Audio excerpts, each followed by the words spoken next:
Hello Chief, Kaiza here with more Path to Nowhere Sinner Complete Guide. And in this video, I'm going to talk about Ceto.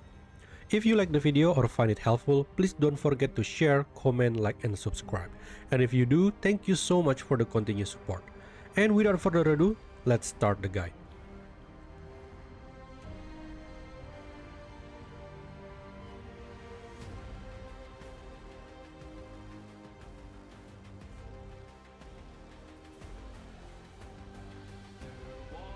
Ceto is an S-rank Umbra tendency sinner who deal true damage. For those who doesn't know what true damage is the type of damage that ignores the enemy's defense and magic resistance.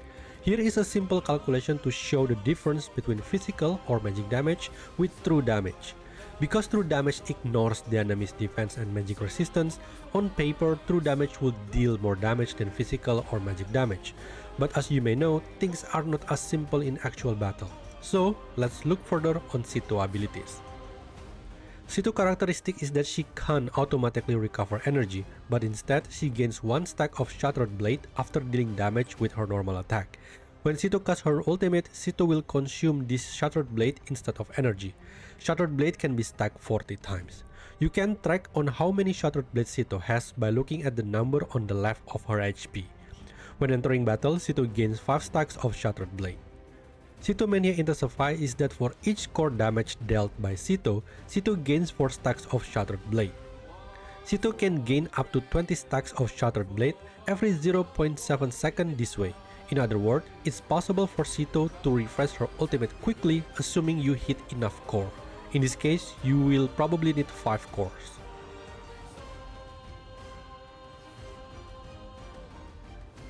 Ceto normal attack is called Wave Slasher. It's a single target attack dealing damage equal to 77 to 155% of her attack within skill range. Nothing special, so let's move on.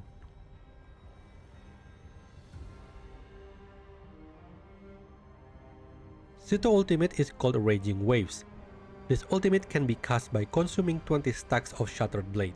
Since Ceto's Shattered Blade can be stacked 40 times, that means Ceto ultimate can be stacked twice.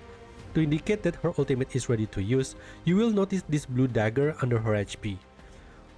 When casting her ultimate, Ceto will move to designated grid and deals damage equal to 270 to 441% of her attack and 1 core damage to all enemies within 3 grids in front.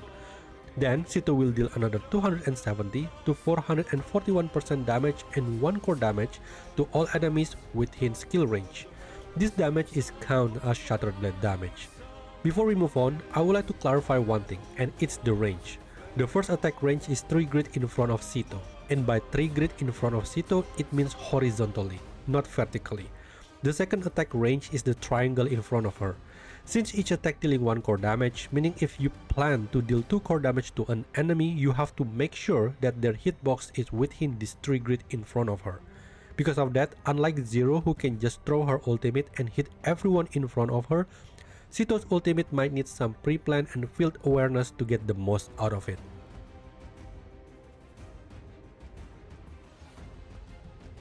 Ceto passive 1 is called Storm Beacon. Ceto will apply Wind Bite Mark to enemies hit by her ultimate. Enemy with Wind Bite Mark will receive true damage taken plus 4 to 8%. This effect lasts for 15 seconds and can be stacked 2 times. Enemies with Wind Bite Mark will have this small cyclone next to them. When Wind Bite Mark is applied, Ceto will deal damage equal to 108 to 216% of her attack to that enemies. This damage counts as Shattered Blade damage. To clarify, the Wind Bite Mark will be applied on each attack of the ultimate, meaning if you miss one of the attack or the ultimate animation is cancelled midway because Ceto is moving or affected by control effect, then you will not apply the second Wind Bite Mark, so be careful.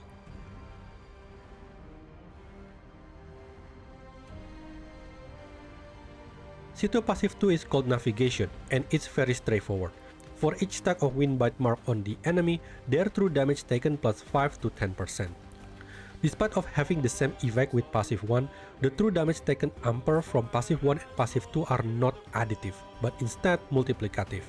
Meaning at skill level 10, the true damage taken by the enemy is increased by 39.2% instead of 36%, increasing the value of Ceto as true damage amper.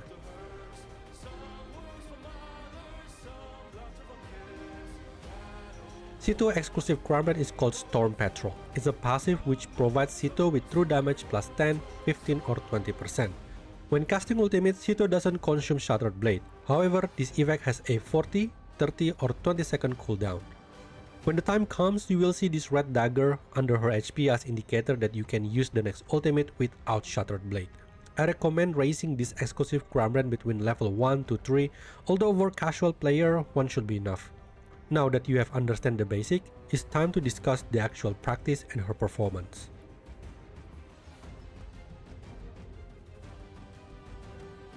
In my opinion, Ceto mobbing capability is kinda harsh, I know, but I give you a couple of reasons. First, if you play her with Augustus, naturally she will be overshadowed. Augustus' wide and strong mobbing ability will easily clear enemy on the field, leaving less room for Ceto to even dealing her normal attack. And if she don't deal normal attack, she can't gain Shattered Blade, which also means no ultimate from her. Which brings to the second reason. Ceto doesn't have energy, meaning you can't use Sinner like LL, Empower Potestas, or Energy Crimebrand to feed her energy so she can cast her ultimate when needed. Her mean to generate Shattered Blade is her normal attack, but if you solely rely on those, it will be too slow. There is a bit of saving grace from her Mania Intensify where she gains 4 stack of Shattered Blade per core broken, but that would make her heavily reliant on stages with a lot of core. Which brings to a question, how does she perform in stages with a lot of cores? Well, imagine this, Labyrinth but is an S rank. When a stage has a lot of cores, Ceto will gain a lot of Shattered Blade by breaking them, resulting in the possibility to spam her ultimate just like Labyrinth. Since you spam her ultimate, her damage and mobbing capability will increase greatly, opening up the option to build a team surrounding her.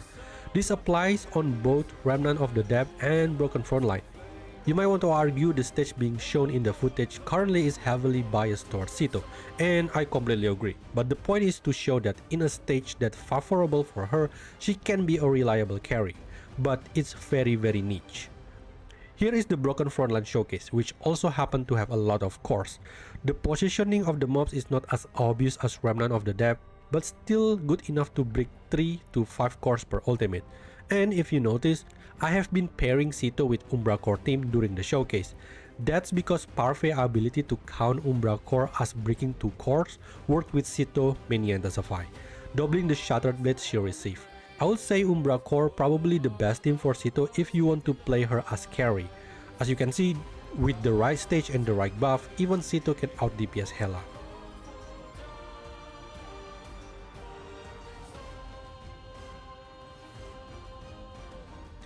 For transparency's sake, the buff was set to showcase Ceto, while the seasonal buff was benefit all Umbra, so hopefully Hela didn't complain that much.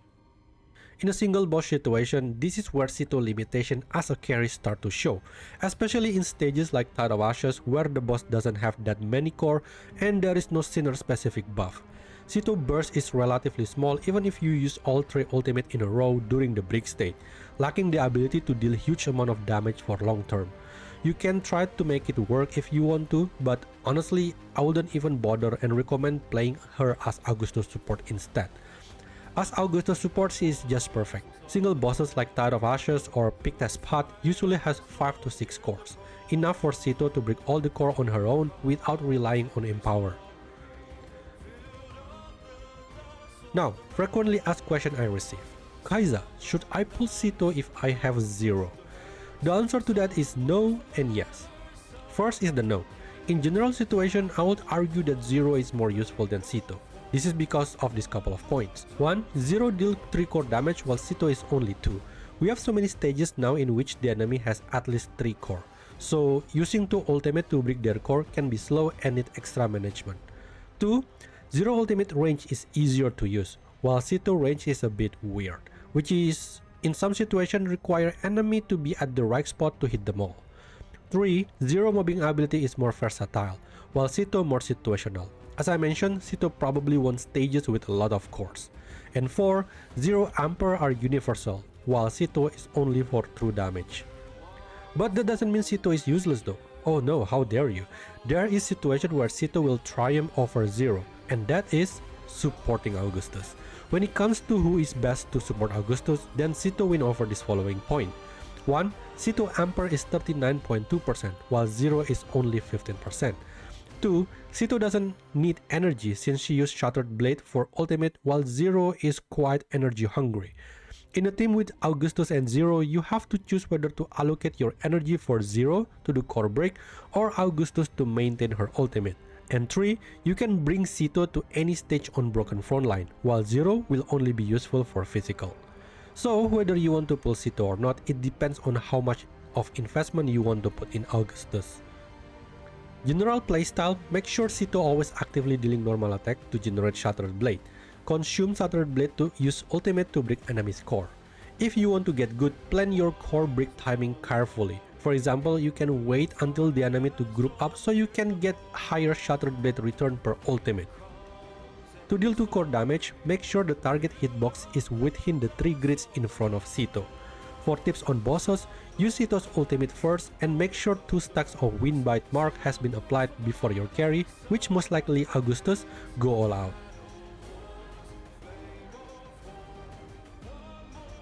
Ceto is best played with Augustus as her support and also as sub DPS. Because of that, we should prioritize skill that will help Ceto fulfill that role.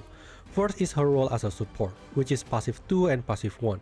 Passive 2 has a stronger Amber compared to passive 1. That makes passive 2 your first priority and passive 1 second. Third is her ultimate, to help her deal more damage as a sub DPS. And fourth is her normal attack. For Crimebrand set, let's start from the opposite. As a sub DPS, Golden City is perfect for Umbra like Ceto. Not only it increased their damage by 60%, which is bigger than Bell Tower, the duration is 12 seconds, which is enough to fit in boss's brick state window. Also, you can use it 3 times, which is the average number of brick state window in Tide of Ashes. If you don't have this, then you can use Embrace as replacement. But Kaiza, what about Bell Tower? Well, of course you can run Bell Tower, assuming she is your main damage dealer. But since I kinda promoting to play Ceto as Augustus support, then most likely the Bell Tower will be given to Augustus, which is why I don't include it on the list. In general, no boss mobbing situation, then you can use Bloom in Ashen Silence, assuming it's not equipped by Augustus already. As a support, your best option is Heartache to further amper the damage of not only Augustus but also the whole team. Primordial Maw is a great third slot since if your Augustus or Ceto are too strong, they can accidentally kill enemies before you break their core. For beginner, your available option is Justice and whatever S-rank Crimebrand you have. Ceto has potential to keep refreshing her ultimate in stages with many core, potentially keeping this buff for a long time. For synergy, naturally Shattered Blade team. Augustus grant true damage increase up to 30%, Cyclin applies Shattered Blade damage taken up to 30%, which amping Ceto's ultimate and passive 1 since it's considered Shattered Blade damage. In return, Ceto applies true damage taken up to 39.2%, which can be enjoyed by Augustus. Other synergy is Synex, another true damage amper granting allied sinner with damage plus 10% and applies true damage taken plus 25% to the enemy. She is not a must and can be replaced with other amper easily in my opinion, since she is kind of hard to use on low investment. But what makes me want to include her on the list is probably Synex exclusive Crimebrand seems to synergize with Ceto ultimate. Since Ceto ultimate range can be annoyed to work around with, Synex exclusive can squeeze enemy within range to 3 grids in front of her. Makes me believe that it was made for Ceto all along. It's niche, but it seems fun if you're able to pull it off. Last is Umbra core team. As I mentioned, if you want to play Ceto as main DPS, you will probably want stages with a lot of core. And guess what? Umbra core also love core. So there are some level of synergy even though Ceto through damage amper won't be useful for the rest of the team. But what makes it fun is Parfait Mania Intensify, which counts breaking an Umbra core as if you break 2. This works with Ceto Mania Intensify, which generates 4 Shattered Blade per core broken. So instead of gaining 4 Shattered Blade per core broken, Ceto gain 8 instead.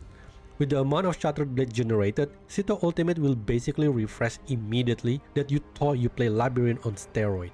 With that said, remember that this team won't be as versatile as Shattered Blade, since you need stages with a lot of cores and Umbra core team are mostly a physical team.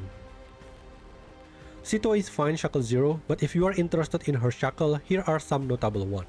Shackle 1, when an enemy with Wind Bite Mark dies, all allied sinner gains 1 stack of Shattered Blade. This one is meh, only somewhat useful if you run Shattered Blade team.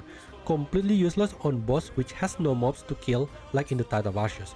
And if your Augustus is powerful, you probably won't even have a chance to apply Windbite Mark to the enemy because she's just going to obliterate everyone on the field. So I'm not recommending this one. Shackle 3 Windbite Mark now can be stacked 3 times. As we know that passive 1 and passive 2 are multiplicative. This Shackle will raise the value of Ceto true damage ampere to 61.2% instead of 54%. That is crazy high. It's a good Shackle, but you don't really need this, so get it if you are wailing and into high score. Shackle 4, when entering battle, Ceto gain additional 15 stack of Shattered Blade. Now, Ceto already start the fight with 1 ultimate if you unlock her exclusive Crimebrand, so you don't really need this either. I would say the Shackle also well territory as I find it only useful for speedrun BFL. Alright Chief, we are at the end of the video. Hopefully it helps you to understand Ceto better. I will see you on the next Sinner Complete Guide video, and if you are interested, come join me on stream where we can react and discuss the ongoing event. Until then, please take care and bye bye.